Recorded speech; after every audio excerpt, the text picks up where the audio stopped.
Hello and welcome to the AgCulture Podcast, where we share insights about the future of agriculture. Each week we dive into the stories, technologies, and ideas shaping a profitable and sustainable future for farms and rural communities alike. I'm Paul Windemuller, host of the AgCulture Podcast, and today I'm going to be doing another solo episode. And I came up with the idea for this episode after I was recently at a conference in New Zealand. Now, I was there to speak on artificial intelligence, but a couple of the sessions really got me thinking about what would make for a great podcast episode. So that's going to be the focus of today's episode. Now, there were two talks there. One being from one of the executives of Fonterra, which is the largest milk cooperative in New Zealand and one of the largest dairy exporters in the world. And the second talk was a panel with one of the executives from that co-op, as well as a couple of supply co-ops in New Zealand, and the chairwoman of one of the predominant New Zealand meat cooperative companies. So these represent a number of the organizations that have shaped agriculture in New Zealand over the last several decades. Now, through these talks, they were talking about capital allocation, customer relationships, risk, innovation, and strategy. While I was sitting there listening to these talks, I realized how I thought our industry has done farmers a disservice in how we've talked about collective engagement or cooperatives. Because in many ways, we use the word cooperative like it's one single thing. I think if you'd ask 10 farmers what a cooperative is, you'd probably get 10, maybe 12 different answers. But today I want to go beyond just defining what a cooperative is. Because if you step back and look at the history of agriculture, something really interesting starts to emerge. For well over 100 years, farmers have repeatedly created organizations that they own together. Sometimes they're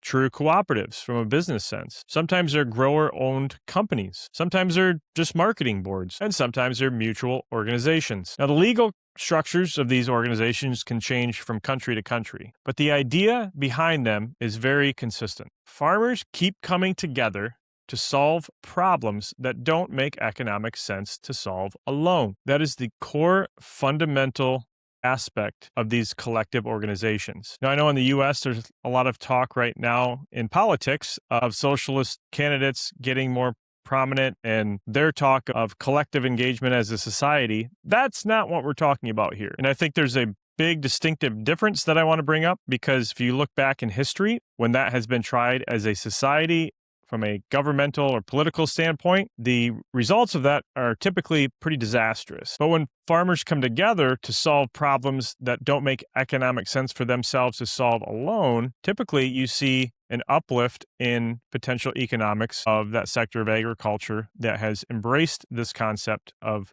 collective engagement as farmers. So I want to start with that premises. I know not every cooperative works. I know that every collective effort in agriculture has not been successful. So I'm not saying that. I'm just saying this has been a way throughout history for farmers to work together to solve a problem bigger than they could on their own. And in many ways, I think, especially in America and other countries that I visited around the world as well, cooperation seems like it's a part of the DNA of being involved in agriculture, because farmers are just naturally cooperative people, right? Well, I don't quite buy that. If you think of whether you're a farmer or not, if you're not, think of a farmer that you know. We're mostly an independent group of people. We're usually very opinionated, and we want to do things our own way. Most of us got into farming because we wanted to build something for ourselves. So why do we keep coming back to these collective organizations? I think the answer is actually pretty simple. Every generation of farmers eventually runs into a problem that's just too big for them to solve on their own. Economists tend to call this market failures or large transaction costs. For an example, one dairy farmer can't build a global processing company. One cattle producer isn't going to negotiate directly with Walmart. They just can't service all their needs. One kiwi fruit grower in New Zealand isn't going to build a premium global brand with its own IP recognized all over the world. It just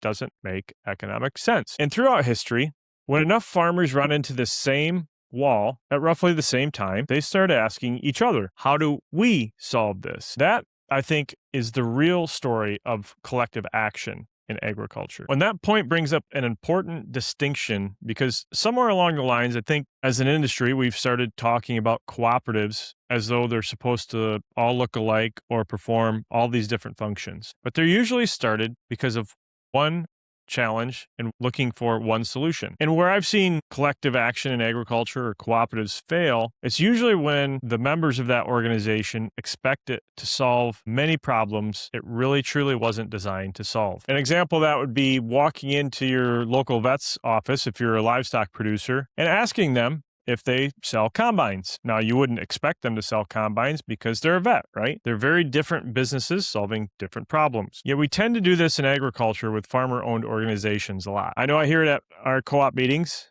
Well, why doesn't our cooperative do this? Why don't we buy this business? Why don't we get into this sector? Why don't we build this? They're fair questions to ask, but before we ask them, I think we have to ask something even more fundamental. What problem was this organization created to solve in the first place? Because once you answer that question, everything else starts to make a lot more sense. As I sat there in New Zealand at that conference listening to the panel, every one of the speakers on that panel kept coming back to the same idea, and that was focus for their organization. Not growth for growth's sake, not becoming everything to everyone, but focus. Now, on this panel, the chairman of one of the large fertilizer co-ops in New Zealand talked about why they existed, and that was to provide reliable fertilizer supply, not to become the biggest fertilizer company in the world, but to provide a reliable fertilizer supply to their members in New Zealand. And the CEO of another supply co-op in New Zealand talked about strengthening the balance sheet so they could continue serving farmers for generations, not just maximizing that specific year's dividend payout. Now, all of the organizations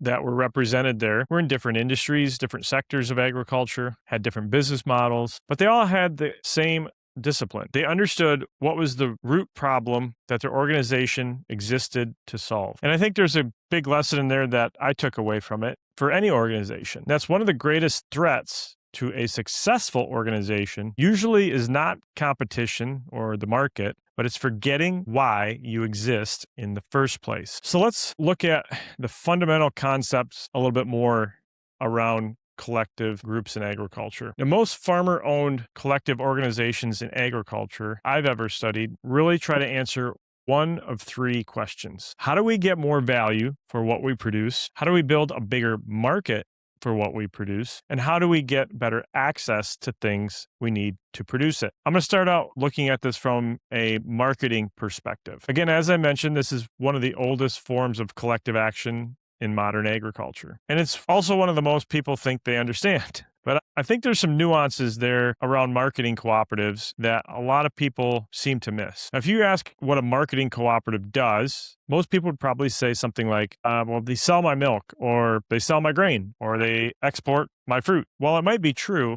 I don't think that's the actual job. Let me explain what I mean by that. Now, I'm a dairy farmer. So if you milk a couple hundred cows or if you milk 10,000 cows, at the end of the day, you've got milk in a bulk tank. Now, here's the important part to think about. That milk already has value as soon as it comes out of a cow. Nobody has to convince the world that milk is useful. Everyone understands that milk has some sort of value before it leaves my driveway. So the question isn't, how do we make this product to actually have any value, but how do we capture as much of that value as possible for the people who produce it? So at the end of the day, the cooperative's really trying to improve the economics of what happens after the farm gate. Again, going along the lines of milk. If we think about a gallon of milk, of fluid milk, the value doesn't stop the minute it leaves my farm. Somebody picks it up, somebody processes it, somebody turns it into a product, whether that be fluid milk on the store shelf or turning it into cheese and whey, and then it gets packaged. Somebody builds a relationship with customers. That's value, right? Somebody might export it or sell it to a retailer. Somebody manages all the risk around that. At every one of those steps, additional value is being created. Now, who owns those steps? Because whoever owns those steps captures the value that's created in each one of those steps. Now, going back to the New Zealand example with Fonterra, every one of the dollars invested in Fonterra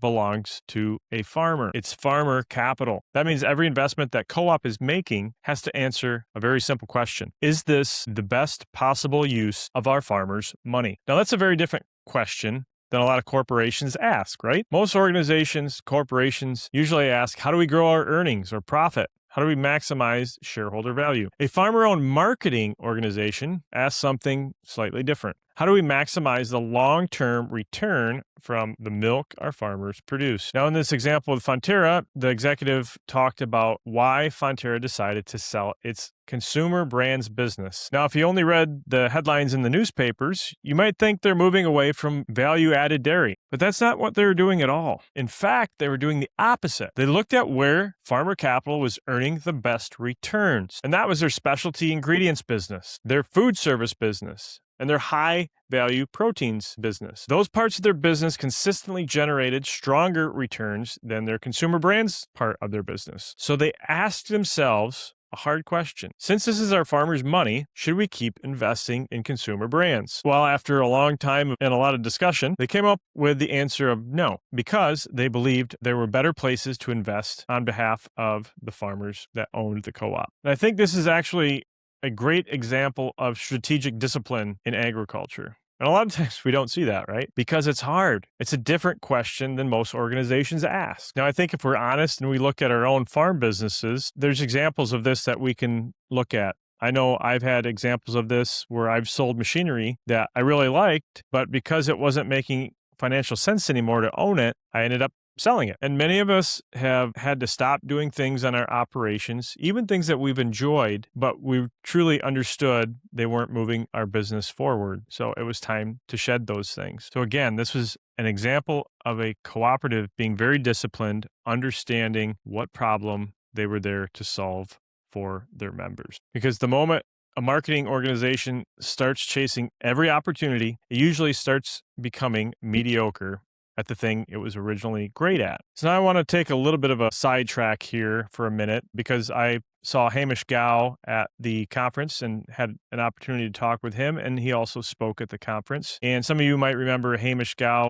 He was on our podcast probably about a year and a half ago talking about supply chains and differences in farm value. And I got to thinking about that episode and what he talked about, where he broadly spoke of 3 different ways for farmers to compete. He said the first way is to become a low-cost producer. The second way is you can produce something that's different enough that customers are willing to pay a premium for it. Or the third way is to create value through innovation, intellectual property, and brands. Now, I've thought about that framework quite a few times since that podcast, and I thought that would be a great framework to apply to collective groups in agriculture. So we'll quickly go through this. The first one, low-cost producer. Now, if you're a large milk cooperative and your producers are predominantly low-cost driven. They're purely looking at the economics of driving down costs in their system. Now, the best way to do that, usually in agriculture, is to get bigger, is to grow your operation by units. So again, in a dairy situation, if you're a dairy cooperative and most of your owners are low-cost producers, they just want a market to get a reasonable price for their milk so they can produce more and have a home for it. That's value to those specific producers. That's the commodity game in a nutshell, right? We've all seen it in agriculture. That's predominantly where most operations in agriculture exist. And co-ops have been great at that by being able to build out processing facilities and build multi-regional and national relationships with large retailers and building export capacity. Now, the second type of adding value through increasing differentiation and getting a premium out of the market, not necessarily looking at maximizing the number of units a farmer can produce, but maximizing the value per unit. And these are usually pretty different business models, right? I mean, you think about wine for a minute. Very few people walk into a wine store saying, I'll take the cheapest thing you've got with fermented grapes in it. Usually they're looking to buy a story, or they know a specific region that they want to get wine from that they've been to. They're connecting with it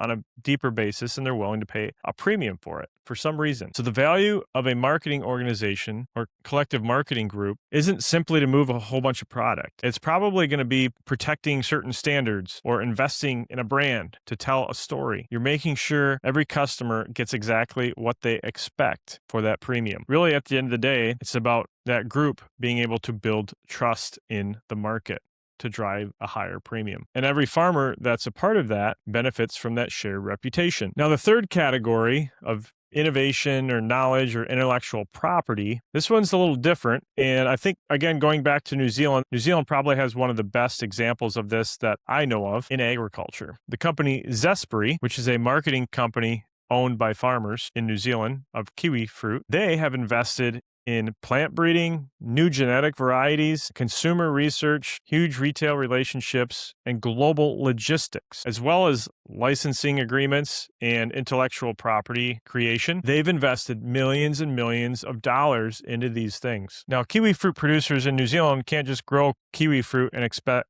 Zespri to just take it. That's a very different model of how they control what value gets added to the products that the farmers produce. It's very controlled. And that's actually what adds value back to the farmers. That's the reason that these farmers have come together in this collective way. It's not even technically a co-op business structure, but it's a great example of the third way of being able to compete in agriculture from a marketing standpoint. Now, each one of these three examples help farmers compete in very different ways. And if you judge them all by the same scorecard, you'll conclude that some of them are failing when they're actually doing exactly what they were designed to do. That's why understanding the economic motivation of the members of that organization matters so much. Before you ask whether a cooperative is doing a good job, you have to understand the game it's trying to win. Now, before we move on to looking at supply cooperatives, I want to make one observation or one comment. I think we as farmers that are members of cooperatives underestimate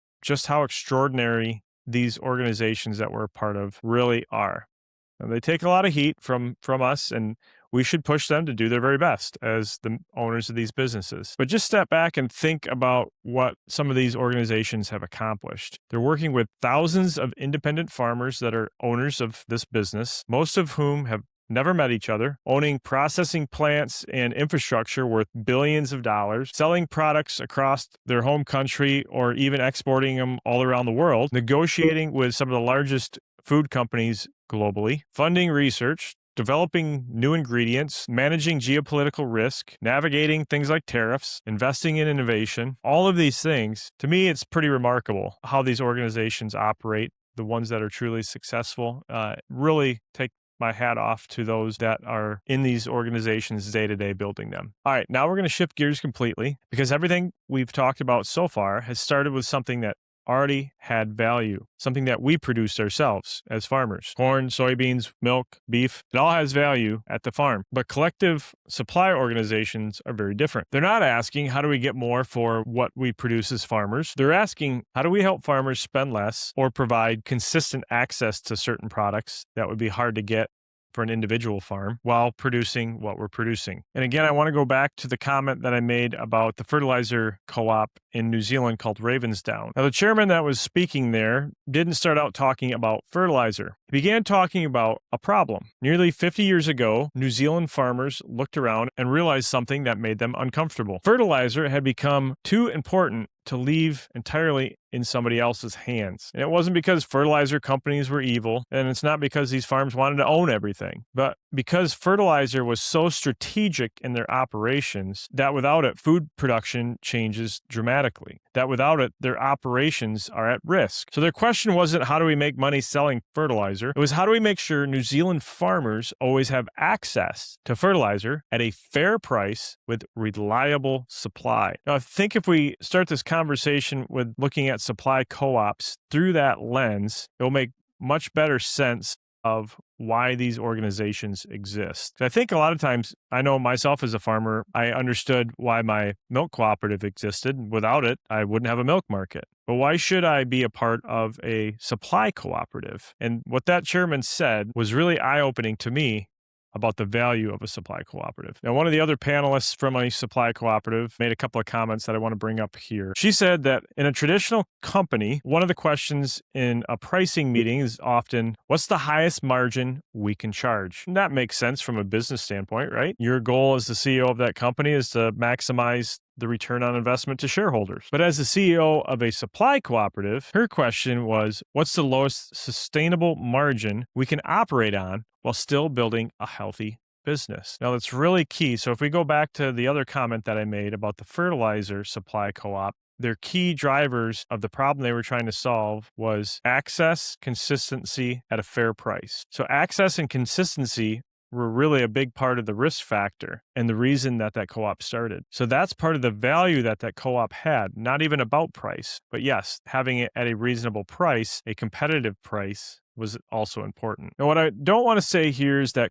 cooperatives shouldn't make any money. In fact, every one of the leaders that was on that stage in that panel was talking about the importance of cooperatives having a strong balance sheet. And in order to do that, you have to have some profitability in your business. You have to have retained earnings and be investing for the future. If they don't do that, they won't survive long term. So to the question of how do we create the greatest long-term value for farmers using this business, let's look at an example. So imagine walking into your local fertilizer supply business. If fertilizer prices go up 10%, where does that additional margin go? Well, if it's not a cooperative, it eventually flows to the outside shareholders of that company. Nothing wrong with that. But in the cooperative business model, that margin may eventually come back to the very farmers buying the fertilizer, or it may be reinvested into better infrastructure for the future, more agronomy support, stronger balance sheet, more storage, a new blending plant, or better logistics so you can get the fertilizer on your fields faster. That money gets recycled back into that system. All right, so now that we've really looked at how a marketing co-op and a supply co-op can add value to a farmer, I started thinking about what happens when the things farmers are trying to organize around doesn't really have a market value at all. What if we're talking about data? And I talk about this a lot on the program. And again, this is what my Nuffield Scholarship study was about. And one of the big findings that I had from it was the concept of a data collective or data cooperative for farmers. That was 100% farmer-owned cooperative to bring data together for building out the data infrastructure owned by farmers throughout agriculture. So that's where the whole conversation changes. Now, I don't want the rest of this conversation to be about farm data, but I want it to be about economics, because that's really what this is. Every organization that we've talked about so far started with something that already had economic value. So milk or fertilizer or feed, kiwi fruit, every one of those things already had a market. The organization just simply helped farmers capture more of the value or acquire it more efficiently or effectively. But data is fundamentally different than any of those things. Now think about your own farm for a minute. I know on my farm, it generates, probably hundreds of thousands pieces of data on a weekly or maybe even daily basis. Now most people would say that data has incredible value, and it does have value for me to manage my operations, but it also could have value outside of my farm as well. But if I handed somebody a USB stick with a week's worth of data on it, raw data, what do you think they'd actually do with it? Now, it's got a lot of potential, but there's a big difference. And I like to think about it a little bit like we would with crude oil. Nobody pours crude oil in their farm truck or their tractor. Crude oil has great potential, but it has to be refined first. And farm data is very similar to that. Before it becomes valuable, it has to be cleaned, it has to be standardized, it has to be contextualized, and many times it needs to be aggregated together with lots of other data to make it have value. So for this type of collective, farmer collective, it's got a very different mission. It doesn't fit neatly into supply or marketing cooperative, but that data has the power to help the lowest cost producers become even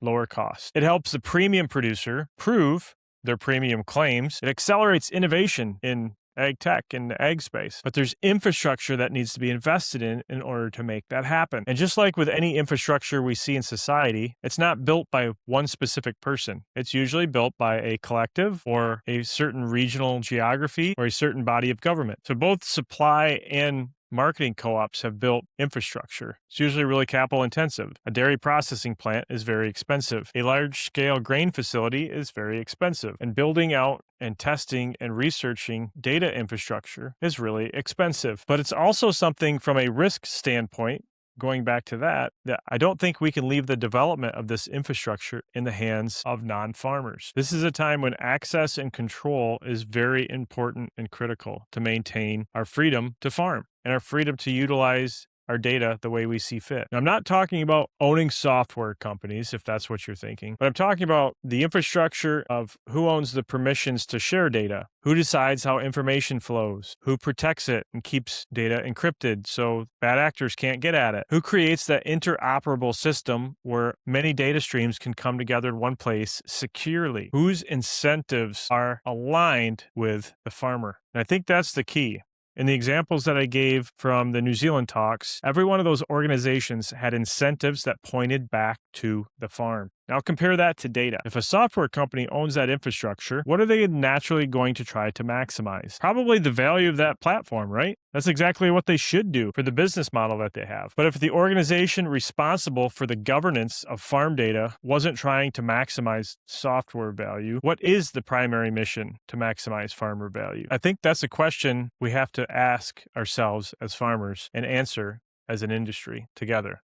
I think history has shown that whenever agriculture encounters infrastructure that's too important for an individual farmer to build alone, farmers eventually find a way to build it together. So these are questions that I've been working on for the last couple of years and really have been passionate about. So if you're listening to this and you want to have a discussion about a farm data infrastructure cooperative, reach out. I'd love to talk. This is one of the key concepts that I've been going around speaking on as well throughout the globe. And again, I think it's an important thing as an industry we need to think about moving forward for the future. But with that, I hope you enjoyed this deep look into collective organizations in agriculture and cooperatives and the differences between marketing and supply co-ops and what could be potential data co-op. So thanks again for listening to this week's episode, the AgCulture Podcast. Check out what we're doing on our social media platforms. Also, thank you to our friends of the show for supporting us in what we're doing so I can continue to deliver these episodes to you ad-free. With that, we'll see you next week for another exciting episode of the AgCulture Podcast. Thanks for listening.